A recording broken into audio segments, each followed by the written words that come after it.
नमस्कार मित्रांनो, मी राजा केतकर तुमचं 7 राउंड्स इन्फरटेनमेंट मध्ये स्वागत करतो. भलेही एखाद्या व्यक्तीकडे शरीराचा एखादा अवयव नसेल तरीही आपल्या बुद्धीच्या आणि संकल्पाच्या जोरावर तो मोठ्यात मोठं यश संपादन करू शकतो, असं महाराष्ट्राच्या माऊली अडकूरने म्हटलं आहे. माऊलीला जन्मापासूनच दोन्ही हात नव्हते. दोन्ही हात नसताना समाजाचे टोमणे आणि नकार पचवत तिने आपल्या पायांनाच पंख बनवले. तिची ही कहाणी साहस, दृढ निश्चय आणि कधीही हार न मानण्याच्या जिद्दीचं एक उत्तम उदाहरण आहे.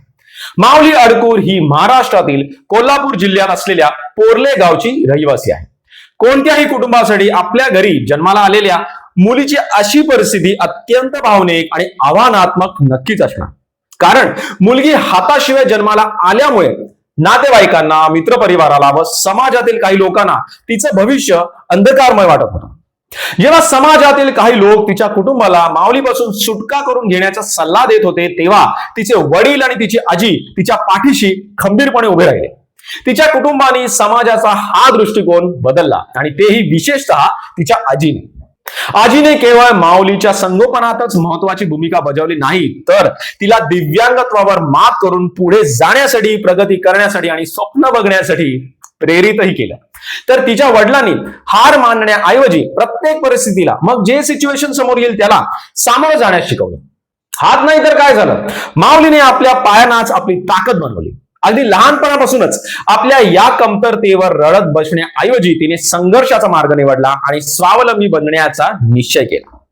आजीने दिलेल्या धीरामुळे आणि वडिलांच्या शिकवणीमुळे तिला पायांनाच आपली शक्ती बनवण्याची प्रेरणा मिळाली. हे इम्पॉसिबल आहे असं तुम्हाला वाटेल, पण हे खरं आहे की तिने पायाच्या बोटांनी काम करण्यात नैपुण्य मिळवलं आहे. पायाने सुईत धागा होण्यापासून ते कम्प्युटर चालवणे आणि स्वयंपाक करण्यासारखी डे टू डे कामं ती अगदी सहज करू शकते. एक फोटो तुम्हाला आता आपल्या स्क्रीनवर दिसत असेल, ज्यात माऊली पायाने हार्मोनियम देखील वाजवतीये. अमेझिंग. तिची हीच जिद्द तिला इतरांपेक्षा, तुमच्या माझ्यापेक्षा वेगळं ठरवते. एक वेळ अशी होती की एका शाळेने माऊलीला, ती डिसेबल्ड, हँडिकॅप असल्यामुळे, दिव्यांगत्वामुळे प्रवेश देण्यास नकार दिला होता. तिला ऍडमिशन नाकारली होती.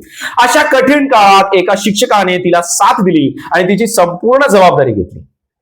8वी ते 10वी पर्यंतच्या शिक्षणासाठी ती हेल्पर्स ऑफ द हँडिकॅप अशी जी संस्था आहे उजगाव येथे, तिथे ती राहिली. हॉस्टेलमधील जीवनाने तिला खूप काही शिकवलं, तिला इंडिपेंडेंट बनवलं आणि आपण कोणापेक्षाही कमी नाही हा आत्मविश्वास, एनर्जी देणारा एक सुपर कॉन्फिडन्स तिच्यात निर्माण झाला. शिक्षकांची मदत, मनातले अँबिशन्स आणि स्वतःच्या बुद्धिमत्तेच्या जोरावर माऊलीने आपली प्रतिभा सिद्ध केली.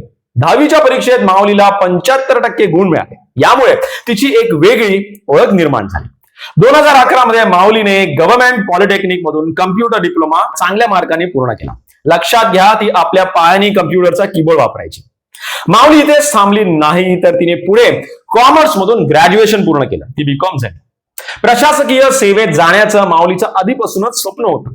पोस्ट ग्रॅज्युएशन पूर्ण झाल्यानंतर तिने कॉम्पिटेटिव्ह एक्झामची तयारी सुरू केली. तिच्या अकॅडमिक प्रोग्रेस, इच्छाशक्ती आणि जिद्द पाहून जळगावच्या एका संस्थेने तिला स्पर्धा परीक्षांच्या तयारीसाठी मदत केली.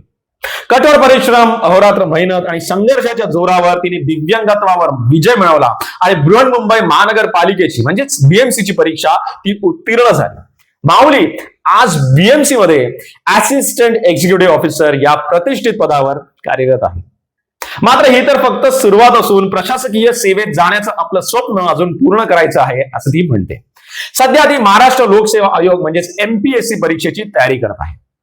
माऊली अडकूर यांचा हा संघर्षमय जीवन प्रवास हे सिद्ध करतो की शारीरिक मर्यादा माणसांच्या यशाच्या आड कधीच येऊ शकत नाही. खरी ताकद ही मनगटात नसून ती मनात आणि विचारात असावी लागते. संकटांना न घाबरता परिस्थितीवर कशी मात करावी याचा एक जिवंत आणि प्रेरणादायी आदर्श तिने समाजासमोर ठेवला आहे. कोल्हापूरच्या या जिद्दी लेकीला आणि तिच्या असामान्य यशाला मानाचा मुजरा. तिच्या पुढच्या वाटचालीसाठी तिला बेस्ट ऑफ लक द्या. कमेंट्स मध्ये ऑल द बेस्ट टाईप करा. तुम्हाला ही यशोगाथा आवडली असेल तर सबस्क्राईब करा, म्हणजे आम्ही अशाच सक्सेस स्टोरीज घेऊन तुमच्यापर्यंत आपल्या चॅनलच्या माध्यमातून पोहोचू शकू. जय हिंद, जय भारत.